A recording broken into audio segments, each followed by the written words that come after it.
Hi hello ನಮಸ್ಕಾರ, welcome to Boss TV Kannada. ನಾನು ಮಂಜುನಾಥ್ ಶ್ರೀನಿವಾಸ್. ಇವತ್ತಿನ ಬಾಸ್ ಟಿವಿ ಸ್ಪೆಷಲ್ ಅಲ್ಲಿ ನಮ್ಮ ಜೊತೆ ಜಾಯ್ನ್ ಆಗ್ತಾ ಇದ್ದಾರೆ ನಮ್ಮನೆ ರಾಣಿ, ಬಿಗ್ ಬಾಸ್ 100 ಜನ್ಮಕ್ಕೂ ಸೇರಿದಂತೆ ಒಂದ್ ಕಡೆ ಸೀರಿಯಲ್ಸ್, ಮತ್ತೊಂದ್ ಕಡೆ ರಿಯಾಲಿಟಿ ಶೋಗಳು, ಅದ್ರ ಜೊತೆಗೆ ಈಗ ವೆಬ್ ಸಿರೀಸ್, ಹಾಗೆ ಮುಂದಿನ ದಿನಗಳಲ್ಲಿ ಸಿನಿಮಾದಲ್ಲಿ ಕಾಣಿಸ್ಕೊಳ್ತಾ ಇರುವಂತಹ ನಮ್ಮ ನಿಮ್ಮೆಲ್ಲರ ಪ್ರೀತಿಯ ನಟ ಸ್ನೇಹಿತ್ ಗೌಡ ಅವರು. ಮೊದಲನೇದಾಗಿ ನಮಸ್ತೆ, ಕಾರ್ಯಕ್ರಮಕ್ಕೆ thank you Manjunath. Thank you. ಹೇಗಿದ್ದೀರಾ?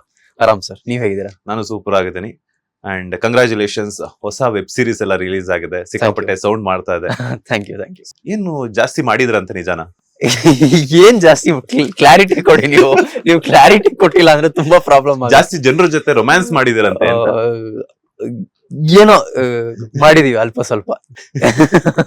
ಹೆಂಗಿತ್ತು ನಿಮ್ಮ ರೊಮ್ಯಾಂಟಿಕಲ್ ಒಂದು ವೆಬ್ ಸಿರೀಸ್? ಚೆನ್ನಾಗಿತ್ತು ಬ್ರೋ. ಅಂದ್ರೆ ನಾನು ಫಸ್ಟ್ ಟೈಮ್ ಈ ತರ ಕ್ಯಾರೆಕ್ಟರ್ ಪ್ಲೇ ಮಾಡಿದ್ದು. ಕ್ಯಾರೆಕ್ಟರ್ ಹೆಸರು ಆರ್ಯನ್ ದೇವರಾಜ್ ಅಂತ. Is billionaire play bye. Billionaire play ಬಾಯ್ ಅಂದ್ರೆ ಫಸ್ಟ್ ಫ್ರೇಮ್ ಇಂದಾನೆ ಪ್ಲೇ ಬಾಯ್ ಅವನು. ಸೊ ಸುಮಾರು ಜನ ನನ್ನ ಫ್ಯಾನ್ಸ್ ಎಲ್ಲ ಯಾರ್ಯಾರು ನೋಡಿದಾರೆ ಅವರು ಶಾಕ್ ಆಗಿದ್ದಾರೆ, ಏನ್ ಈ ತರ ಮಾಡಿದ್ರು. ಬಟ್ ಹೋಗ್ತಾ ಹೋಗ್ತಾ ಕ್ಯಾರೆಕ್ಟರ್ ಚೇಂಜ್ ಆಗುತ್ತೆ. ಅಂಡ್ ನನ್ಗೆ it was very challenging. Because ಅಲ್ಲಿ ತನಕ ನಾನು ಬಾಯ್ ನೆಕ್ಸ್ಟ್ ಡೋರ್, ಒಳ್ಳೆ ಹುಡುಗ, ತುಂಬಾ ಒಳ್ಳೆ ಹುಡುಗ, ಮನೆಗೆ ಒಳ್ಳೆ ಮಗ, ಅದು ಇದು ಆ ತರ ಕ್ಯಾರೆಕ್ಟರ್ಸ್ ಪ್ಲೇ ಮಾಡಿದ್ದೆ. ಫಸ್ಟ್ ಟೈಮ್ ಒಂದ್ ಬ್ಯಾಡ್ ಬಾಯ್, ರೆಬೆಲ್ ಆ ತರ ಕ್ಯಾರೆಕ್ಟರ್ ಪ್ಲೇ ಮಾಡಿ ತುಂಬಾ ಖುಷಿ ಆಯ್ತು. ಪ್ಲೇ ಬಾಯ್ ಅಂತ ಮೊದ್ಲೇನೆ ಹೇಳಿದ್ರೆ ನಾನು ಓಪನಿಂಗ್ ಪ್ಲೇ ಬಾಯ್ ತಗೊಂಡ್ಬಿಡ್ತಿದ್ದೆ. ಸೊ ಹೆಂಗ್ ರೆಸ್ಪಾನ್ಸ್ ಸಿಗ್ತಾ ಇದೆ?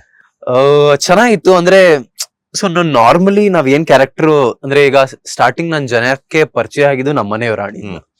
ನಮ್ಮನೆ ರಾಣಿಲಿ ಪ್ರಣಮ್ ಹಿ ವಾಸ್ ಅಂದ್ರೆ ಒಂದು ಐಡಿಯಲ್ ಸನ್, ಅವನು ಐಡಿಯಲ್ ಬ್ರದರ್, ಐಡಿಯಲ್ ಹಸ್ಬೆಂಡ್, ಆ ಒಂದು ಬ್ರಾಕೆಟ್ ಅಲ್ಲೇ ಇರ್ತಾನ ಅವನು, ಅದರಿಂದ ಹೊರಗಡೆ ಹೋಗಲ್ಲ. ಹಾಗೆ ಪರಿಚಯ ಆಗಿದ್ದು ನಾನು.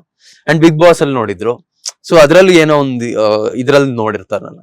ಸೊ ಇದು ಅಂದ್ರೆ ಇದುವರೆಗೂ ನಾನು ನೋಡ್ದೇ ಇರೋ ಮಾಡ್ದೇ ಇರೋ ಇದ್ರಲ್ಲಿ ಒಂದು ಲೈಟ್ ಅಲ್ಲಿ ನೋಡಿದಾಗ, ಪರ್ಸ್ಪೆಕ್ಟಿವ್ ಅಲ್ಲಿ ನೋಡಿದಾಗ ಜನಕ್ ಶಾಕು ಆಗುತ್ತೆ. ಅಂಡ್ ಇವನು ಈ ಕ್ಯಾರೆಕ್ಟರ್ಸ್ ಮಾಡ್ತಾನೆ, ಇವ್ನಿಗೆ ರೇಂಜ್ ಇದೆ ಆಸ್ ಅನ್ ಆಕ್ಟರ್. ಬಿಕಾಸ್ ನಾನು ಥಿಯೇಟರ್ ಅಲ್ಲಿ ತುಂಬಾ ತರದ ಕ್ಯಾರೆಕ್ಟರ್ ಮಾಡ್ಕೊಂಡ್ ಬಂದಿದ್ದೀನಿ. ಅದು ಪಾಸಿಟಿವ್ ಇರ್ಬೋದು, ನೆಗೆಟಿವ್ ಇರ್ಬೋದು, ಸೈಕೋಪಾತ್ಗಳಿರ್ಬೋದು, ಆ ತರ ಸುಮಾರು ಏನೇನೋ ಕ್ಯಾರೆಕ್ಟರ್ಸ್ ಮಾಡ್ಕೊಂಡ್ ಬಂದಿದ್ದೀನಿ. ಬಟ್ ನನ್ಗೆ ಆನ್ ಸ್ಕ್ರೀನ್ ಅದೇ ಯಾವ್ದು ಎಕ್ಸ್ಪ್ಲೋರ್ ಮಾಡಕ್ ಸಿಕ್ಕಿರಲಿಲ್ಲ. ಫಸ್ಟ್ ಟೈಮ್ ಸಿಕ್ಕಿತ್ತು, ನಂಗೆ ತುಂಬಾ ಖುಷಿ ಇದೆ. I am very happy and thank you. Okay, 5 ಜನರ ಜೊತೆ ರೊಮ್ಯಾನ್ಸ್ ಮಾಡಿರುವಂತಹ ಎಕ್ಸ್ಪೀರಿಯನ್ಸ್ ಬಗ್ಗೆ ಹೇಳೋದಾದ್ರೆ? 5 ಜನ ಜೊತೆ ರೊಮ್ಯಾನ್ಸ್ ದೇವ್ರು ಕೊಟ್ಟಾಗ ಏನ್ಸ್ ಕೊಡಲ್ಲಂತೆ, ತುಂಬ ಕೊಡ್ತಾನಂತೆ. ಸಿಕ್ಕಿದ್ದೆ ಚಾನ್ಸ್ ಮಾಡ್ಬಿಟ್ರಾ? ಇಲ್ಲ ಅವರು ಹಂಗಲ್ಲ. ಅಂದ್ರೆ ಆ ಕ್ಯಾರೆಕ್ಟರ್ ಡಿಮ್ಯಾಂಡ್ ಆಗಿತ್ತು. ಅಂದ್ರೆ ಅಲ್ಲಿ ಏನೋ ಒಂದು ಎಸ್ಟಾಬ್ಲಿಷ್ ಮಾಡಕ್ಕೆ ಆ ರೊಮ್ಯಾನ್ಸ್ ಇದ್ದಿದ್ದು. ಅಂದ್ರೆ ಒಂದೊಂದ್ಸತಿ ಏನಾಗುತ್ತೆ ಅಂದ್ರೆ ಸುಮ್ನೆ ಟಿಟಿಲೇಟ್ ಮಾಡ್ಬೇಕು ಅಂತ ಆಡಿಯನ್ಸ್ ನ, ಇಲ್ಲ ಇದ್ರಿಂದಾನೇ ಓಡಿಸ್ಬೇಕು ಅಂತ ಒಂದಷ್ಟು ಕಥೆಗಳಿರುತ್ತೆ. ಇದು ಆ ಕಥೆ ಅಲ್ಲ. ಅಂದ್ರೆ ಅವನು ಲೈಫಲ್ಲಿ ತುಂಬಾ ಡಾರ್ಕ್ ಸ್ಪೇಸ್ ಅಲ್ಲಿ ಇರ್ತಾನೆ. ಅವ್ನ್ಗೇನೋ ಹಾರ್ಟ್ ಬ್ರೇಕ್ ಆಗಿರುತ್ತೆ, ಇನ್ನೇನೋ ಆಗಿರುತ್ತೆ. ಅವ್ನು ತುಂಬಾ ಒಂಥರ ನೆಗೆಟಿವ್ ಝೋನ್ ಅಲ್ಲಿ ಇರ್ತಾನೆ. ಅವ್ನು ಯಾರ ಬಗ್ಗೆನೂ ಕೇರ್ ಮಾಡ್ತಾ ಇರಲ್ಲ. ಆ ಟೈಮಲ್ಲಿ ಅವ್ನ ಲೈಫಲ್ಲಿ ಒಬ್ಳು ಹುಡುಗಿ ಬರ್ತಾಳೆ.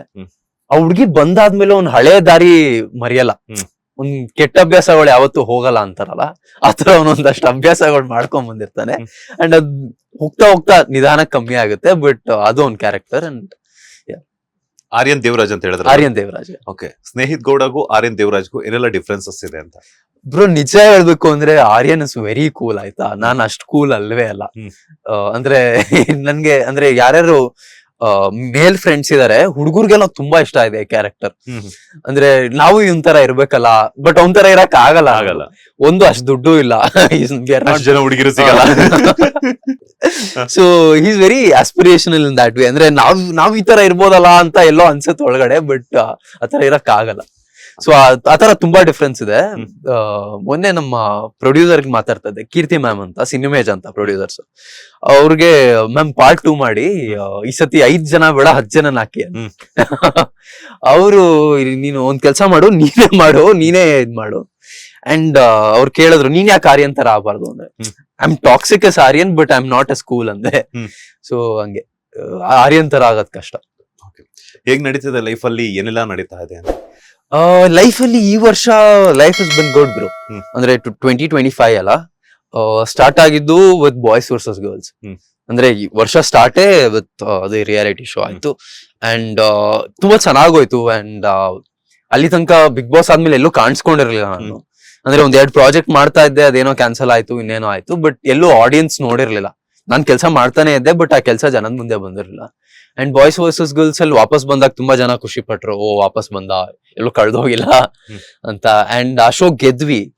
ಅಂಡ್ ನನ್ ಟಾಸ್ಕ್ಗಳು ಆಡೋದು ತುಂಬಾ ಇಷ್ಟ, ಅದೆಲ್ಲ ಆಡದ್ವಿ, ಡ್ಯಾನ್ಸ್ ಮಾಡಿದ್ವಿ. It was a complete show. ಅಂದ್ರೆ ತುಂಬಾ ದಿನ ನಡೀಲಿಲ್ಲ, it was for 3 months, but ಚೆನ್ನಾಗಿತ್ತು and it was a fun experience. Okay, real life ಅಲ್ಲಿ ಸ್ನೇಹಿತ್ ಗೌಡ ಅವರು ತುಂಬಾ ರೊಮ್ಯಾಂಟಿಕ್, ತುಂಬಾ ರಗಡ್ ಆಗಿರ್ತಾರ? ಅಂದ್ರೆ ಬ್ರೋ, ಆ ಫೇಸ್ ಮೇಲೆ ಡಿಪೆಂಡ್ ಆಗುತ್ತೆ. ಅಂದ್ರೆ ಮನುಷ್ಯಂಗೆ ಪ್ರತಿ ಹಂತದಲ್ಲೂ ಒಂದೊಂದು ಫೇಸ್ ಇರುತ್ತೆ. ಒಂದೊಂದು ರೊಮ್ಯಾಂಟಿಕ್ ಫೇಸ್ ಇರುತ್ತೆ, ಒಂದೊಂದು ಸೀರಿಯಸ್ ಫೇಸ್ ಇರುತ್ತೆ. ಈಗ ಆ ರೊಮ್ಯಾಂಟಿಕ್ ಫೇಸ್ ಸ್ವಲ್ಪ ಸೈಡಿಗೆ ಇಟ್ಟು ನಾನು ಸ್ವಲ್ಪ ಸೀರಿಯಸ್ ಆಗಿದ್ದೀನಿ. ಕರಿಯರ್ ಬಗ್ಗೆ ಇರ್ಬೋದು, ಕೆಲ್ಸದ ಬಗ್ಗೆ ಇರ್ಬೋದು.